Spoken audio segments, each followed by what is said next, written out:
Next on our program is Dr. Glenna Crooks. Thank you, Robin.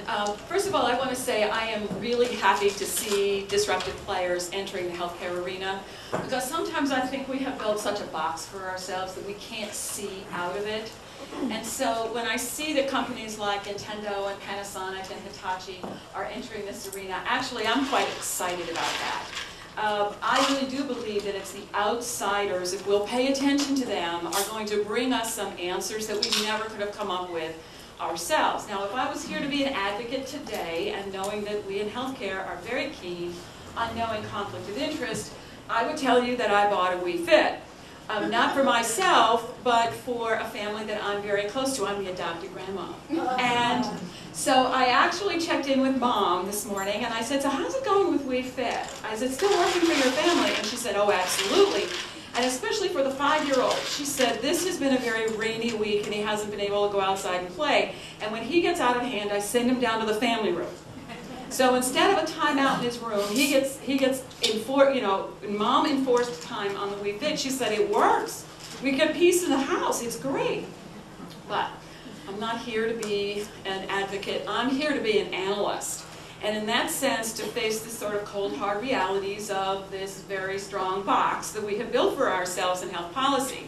Now, when Robin first asked me to do this, I was a little bit worried, because for one thing, I didn't know whether the game was entertainment, whether it was education, or whether it was healthcare. And we actually have quite a lot of different expectations for each of those sectors in our economy. And I'm not an expert in entertainment or in education, although I do watch just a bit. For example, I don't know that we have established a right to entertainment in our country, but it sounds to me like we are establishing a right to health care. And so as a result of that, if these games are health care, then it means something different about the way that policymakers will view them. So for purposes of this discussion, I'm going to assume that they are a part of health care, since healthcare policy is my bailiwick. Now, assuming that we need to be consistent about health reform, then we as health policy makers, what are we going to be looking for? Well, a couple of things. First of all, we want widespread access, and we want this to happen without cultural or financial barriers to the patients that we are attempting to serve. The next thing then is we want very high standards of quality. Now, initially that's going to mean evidence that these games work. And later, it's going to mean that as more and more games enter this arena, there will be comparative effectiveness studies about which ones work better than others, because we're going to be investing those resources. Next, we want a management of the total cost, and by the way, without sacrificing access or quality as a result. Now, there's a few other things, too, that we really are interested in. We absolutely want to protect patient privacy along the way.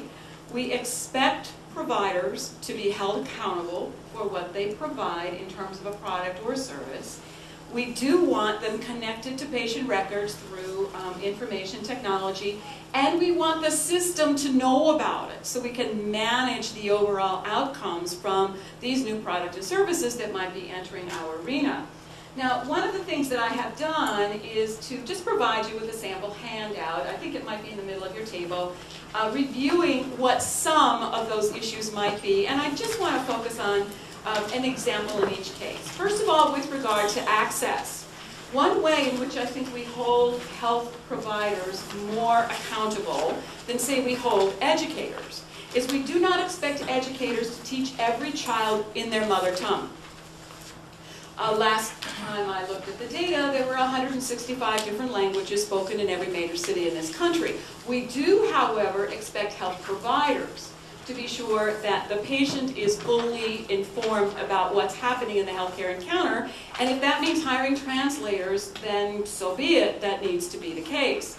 Well, that would mean something about making sure that the e-games, if they are a health product or a health service, are available in multiple languages.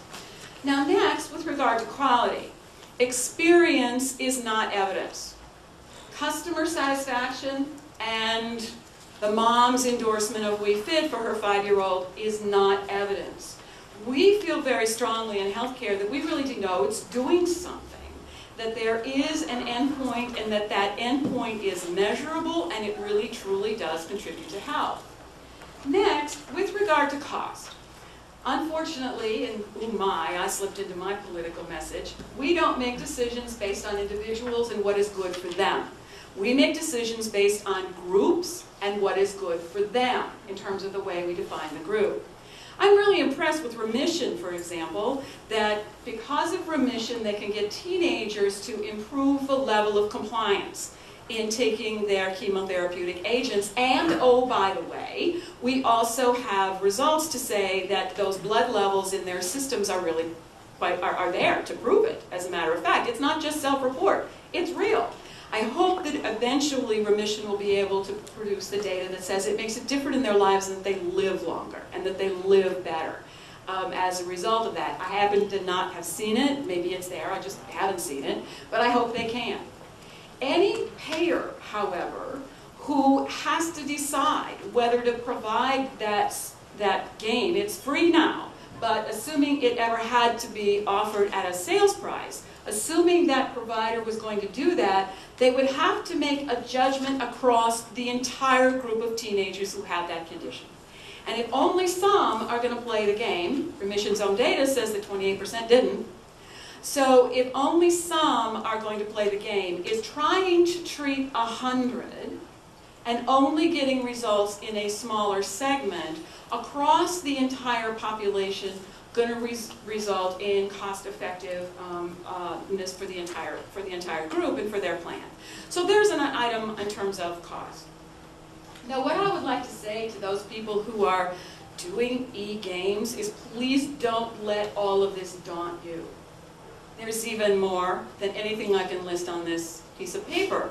I did a sort of back-of-the-envelope count, and if e-game companies become health companies, there will be a minimum of 20 committees in the House and 20 in the Senate who will be watching out for you. There will be 13 cabinet departments, a dozen offices in the White House, and that count was done before I could get information on exactly what Mr. Obama is doing right now. There will be at least a dozen independent agencies as well. You're going to be, and not to mention, innumerable patient advocacy groups, professional societies, employers, and insurers. So in fact, you know, that spotlight will be shined on you and a hot seat will be there for you to enjoy as well. Now, I don't want you to be daunted because we need you.